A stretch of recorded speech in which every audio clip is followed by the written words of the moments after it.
There are plenty of fighting games out there with horror elements, themes, and characters like Mortal Kombat, Killer Instinct, Darkstalkers, etc. There's not that many horror fighting games, like fighting games specifically designed to like make you feel like scared or like uncomfortable or like grossed out. And in today's video, we're going to be looking at several horror-themed fighting games. Terrordrome is an indie fighting game that first released as a demo in 2008 and then got a full release in 2015 on Halloween, fittingly enough. This game is basically just one big letter to horror movies because you just play as a bunch of different horror characters and fight each other. I really like this roster mainly because it's actually quite big for this being like a free download you could just play. So the amount of horror character diversity there is, obviously you got your Michael Myers, Jason, Chucky, Ghostface, all that, but there's even like weird obscure characters like Tall Man, Maniac Cop, and like Pumpkinhead. I literally, honestly, until this game, I've never even heard of those characters before. This game also plays like a bunch of other fighting games mashed together. Like the button layout, weirdly enough, is similar to Guilty Gear with punches and kicks and then 2 slash attacks, which are the characters when they use their weapons. Hold back to block in this game, but there's also another defensive mechanic that's basically just a Smash Bros spot dodge. Like you just dodge in place and attacks just go through you. Dodging also takes away some of your meter, but it's not a lot. Like it's only like a small little piece of it. Meter is only really used for special moves. There's no EX moves or anything like that, but characters do have a lot of special moves between them. And the inputs for them are like different. It's like Street Fighter quarter circles for like fireballs and other attacks. But also characters have half circles and even DPs for most characters. But for some reason, it's like the Mortal Kombat style where it's like down, forward, down. Not just doing like a Z motion down, forward, down, like literally pressing down, forward, down, like a Mortal Kombat move. Speaking of Mortal Kombat, funnily enough, half these characters will like are either in a Mortal Kombat game or will be in a Mortal Kombat game in the near future. And also the fact that this game like debuted in 2008 and a lot of these characters have like moves that would be in these Mortal Kombat games are really funny. I wonder if Ed Boon like got inspired or like he knows about this game. He probably does. There's no way he doesn't. Also funny that the same year this game release is when Jason and Predator got added to Mortal Kombat. Not the same like exact time period, it's very close to that in Combat Pack 1. Speaking of Mortal Kombat, every character also has fatalities that you could do. Graphics in this game are actually surprisingly nice. Everything is 3D and all the backgrounds and character models are completely original to this game. Obviously they're based on horror movie stuff, but it's really surprising. Like you would think that they would just be like sprites or something like that, but no, they're fully 3D modeled and everything. All of the music and character voice lines are taken from their respective movies though. Also, funnily enough, Michael and Jason, when they get hit, it just plays part of their theme song. There's only like 3 game modes in this game. There's like the usual training mode where, guess what? You train, just practice special moves, do whatever you want. Also a versus mode, and you could play this game online actually. There's like a built-in online client for this game. And a story mode that's basically the arcade mode, but each character has their own like little story to it. An ending, which is actually kind of cool. And it's, I mean, you can clearly tell it's just photoshopped, but it has like the characters like interacting and like killing each other, and that's kind of cool. Honestly, this game has way more effort to it than I would think it would. Like it's really fun. Developers have their own YouTube channel where they like upload things from the game, like online matches and stuff, and like even some crazy combos you could do in this game. Like the combos in this game are actually sick as hell. These same devs later went on to make Terrordrome 2, which is a game you actually have to buy on Steam, and obviously you can't just sell other people's characters, so they made this game basically you just play as a bunch of mythological figures and like cryptids and stuff.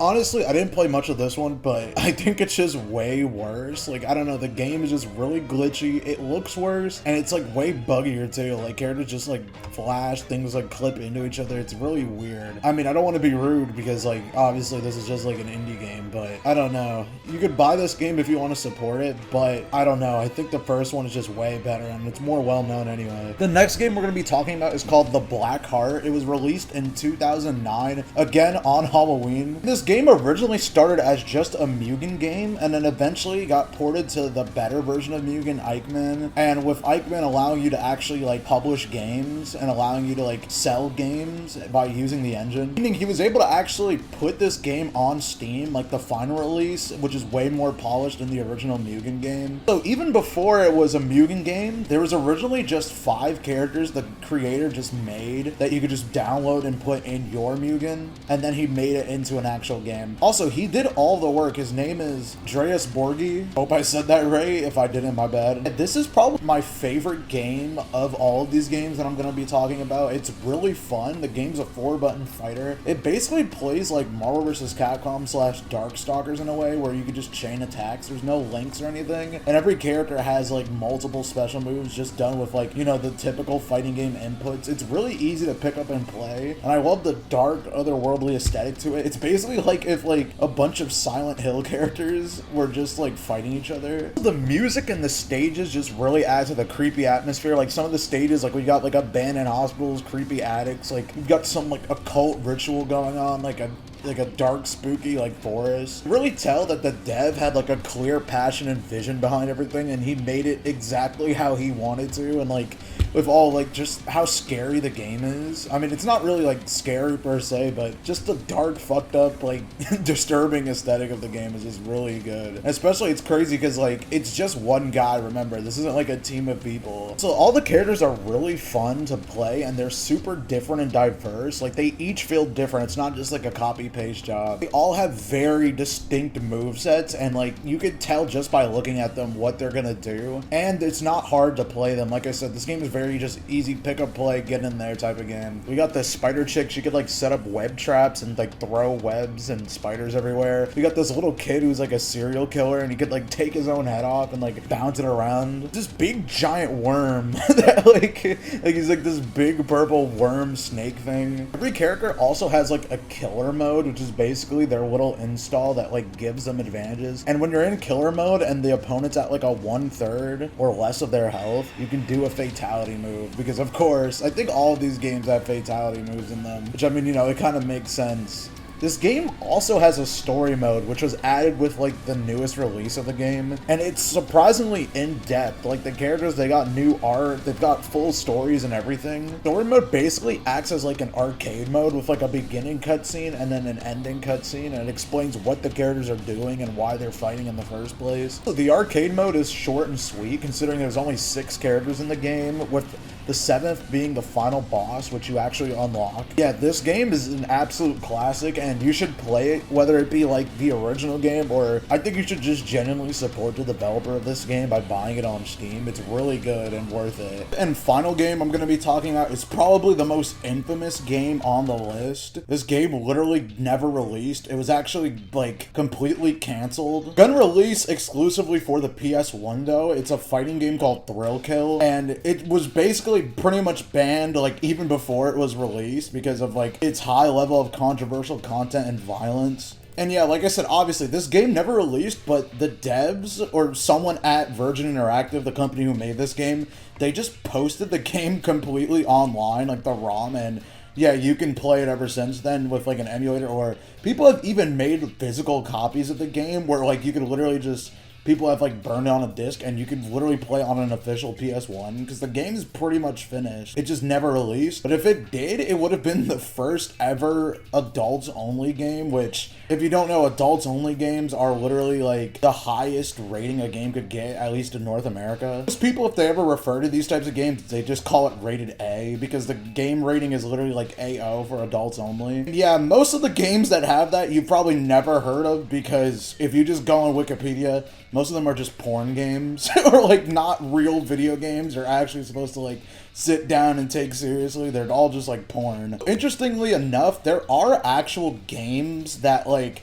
are rated A, or they were rated A before they were just changed to like be rated M. Like GTA San Andreas was originally going to be rated adults only, but then it was changed to like fit the censorship. Also, same with Outlast 2 apparently, and probably the most popular game is Hatred. That game is adults only, and that's an actual video game, even though it's just like mass shooter simulator, so it's like, I don't know why you would want to play that in the first place. Now you're probably wondering, why am I even talking about this so long? Like, get to the actual game. There's not much to talk about because this game honestly is kind of booty cheeks. Like, it's not that fun. A Thrill Kill is a 4-player arena fighter, which is really weird and kind of hard to explain, but you could probably just tell by the gameplay footage. But closest thing I could explain it to is, I guess, something like Power Stone, or like, it's basically just Tekken, but with like 4 people at once. The whole point of the game, you have 2 punches and 2 kicks like Tekken, but unlike Tekken, where like most of your special moves or like inputs are just like down, forward, or like other variations of that, there's moves like that in this game, but this game has inputs for some reason, like actual like normal 2D fighter inputs. Got quarter circles, half circles. We've even got full circles for some reason. Another weird thing about this game, the training mode in it is just fucking odd, because there's no actual like command list like most other games, like where you just pull up the special moves. No, and how it works here, there's damage and like, what's it called, like combo meters, like there's all that like normal fighting game menu display like in training mode, but there's no like skill or like move list or anything. What you have to do, the game will randomly just put moves on the screen, and that's how you learn every move for your character. It just cycles through them, and if you do them, you get a little check mark, and then that's how you see what moves you are. You can't just pull them up like mid training mode. It's so weird. While most 3D fighters have a jump button, granted jumping in a 3D fighter is not really that good for the most part, there just isn't in this game. You can't jump. You can only move like in 3D directions, which is really weird. I mean, it doesn't really matter, like I said, in this game specifically too, but it's still just fucking weird. I've never just seen a fighting game where you literally can't jump. To block, you actually just have to hold a button Mortal Kombat style. I will say there are a lot of special moves per character, and they do all like play differently. Like, they do have their own unique feel to them, but at the same time, this game is kind of mindless. Like, you could literally just mash buttons and win, which, speaking of which, how you even win in this game, there's no health bar. You'll see each character's name, and then there's a little bar underneath it, but you'll notice it goes up when you attack people. Once that bar is filled, you'll enter kill mode, which basically at any touch, the opponent will just die. Like, you have to choose one opponent in the match. If you hit them with any button, it'll play a cutscene where like their head gets kicked off. It depends on like what button you press. There's different animations, but the one you'll probably see the most is someone just getting their head blown off. Like, it'll just play the same animation, and then the next round starts. Basically, the one who like ends up being the last one remaining is the winner. Mind you, you don't have to kill anyone. I repeat, you literally don't have to kill anyone to win. As long as you're the one that gets like the final kill, that's it. Like, it'll be you and one other player left. Like, it'll get into a 1v1, which honestly, the game's way more fun in a 1v1 setting, mainly because you're not getting fucking interrupted by the AI, like, as you're trying to attack them. Probably wondering, can you kill the person in kill mode? No, because they literally will one-shot you. Like, that's the whole point of that mode. So you and the AI are just like struggling and like running around like fucking chickens, just trying not to get killed. And it's just completely random. Also, you could literally not interact with the fight at all. Like, you'll probably see in some clips, I'm just literally chilling while the computers beat each other to death, and I just wait for them to be one more player left, and then I just kill them. That's pretty much what you do in this game. Now, as it's literally the title of the game, you can do a thrill kill. Basically, what you have to do, apparently, and I haven't done this myself because I'm gonna be honest with you guys, I literally just gave up playing this game because it was so boring. Apparently, you have to press all the attack buttons right before the little animation plays. Do a special thrill kill. I think each character has like 2 unique ones to them, and then like a little like combo attack where they just blow up. Also, dances, like you could just make the characters dance. Think of like Mortal Kombat friendships. You're probably wondering, why is this game adults only, or like such a big fucking deal? I literally can't tell you. Even like when the game released in like 1998, or I guess didn't release, you know what I mean, when the game was being developed, it was probably just the developer, because I don't think they've made anything this crazy. Like, specifically just this dev, and it was just kind of weird. And also, like, Mortal Kombat was out. I'm pretty sure Mortal Kombat 4 was out, and I think, honestly, Mortal Kombat 4 is way more violent, and that game's rated M still. But I guess Mortal Kombat was already an established franchise, so I don't know. I mean, the only other thing I could think about this game being adults only is maybe just the characters, because they are a little out there. Like, they're all, like, wearing these freaky-ass fucking, like, fetish outfits and shit, and they're, like, killing each other. Also, their backstories are fucked up, but you won't even get their backstories in the game. You'll just get that from, like, literally reading the manual or just looking it up online. Also, yeah, the game does have endings per the characters, but it doesn't really make sense, like I said, unless you know the character's backstory. And the whole plot of the game anyway is that all these characters are just fucking, like, deranged serial killers, or, like, representations of, like, mental illness, apparently. And they all were, like, sinners, and they died and went to hell. And they're basically forced to fight each other, and whoever wins this little tournament gets to come back to life, which is just the dumbest plot ever. Like, I don't know, this game is just stupid.